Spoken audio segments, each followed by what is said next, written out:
तळेगाव दाभाडे येथील मायमर हॉस्पिटलमध्ये प्रसूतीसाठी दाखल झालेल्या 37 वर्षीय महिलेचा आणि तिच्या नवजात बाळाचा उपचारादरम्यान दुर्दैवी मृत्यू झाल्याची घटना समोर आली आहे। या मृत्यूस डॉक्टरांच्या हलगर्जीपणाला जबाबदार धरत नातेवाईकांनी गंभीर आरोप केलेत।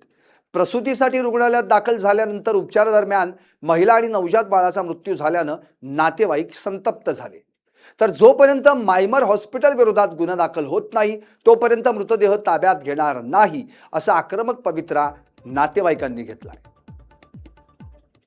चांगले सिनियर डॉक्टर किंवा अनुभवी डॉक्टर जे म्हणतो ते असतात आणि जे नवीन शिकणारे आहेत ते असतात, परंतु या सगळ्यांनी इथल्या येणाऱ्या प्रत्येक व्यक्तीला व्यवस्थित सर्व्हिस देणं, शासकीय योजनेचा लाभ देणं इथल्या सर्व व्यवस्थापकांची किंवा इथल्या संपूर्ण त्यांच्या टीमची जबाबदारी आहे।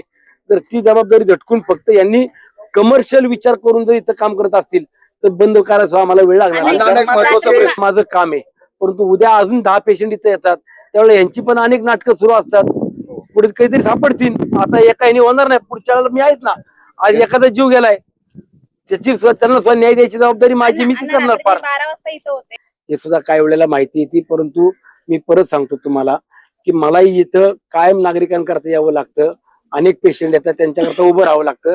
आणि मी आज ज्या भूमिकेमध्ये किंवा ज्या पद्धतीने त्यांना सांगितलं की मी याच्यात जर कुणी तपासात काटकसर केली किंवा कुठे जर पुरावे तुमचे पीएमचे रिपोर्ट जर लपवायचा प्रयत्न केला तर मी यासाठी लावणार, कारण डॉक्टर सांगतायत आणि कुटुंबातले व्यक्ती सांगतायत, यामध्येच लक्षात येते स्पष्टपणे की यांचा हलगर्जीपणा झालाय। उद्याच्या काळात अशा गोष्टी होऊ नये याकरता सुद्धा आता पुढची कशा पद्धतीने यंत्रणा लावायची आणि खरी माहिती बाहेर काढली तर त्यांना मागणी करतात। रिपोर्ट येऊ द्या फक्त, हत्येचं नाही, यांना मग व्यवस्थित रिपोर्ट महत्वाची गोष्ट आता नाही काय बोल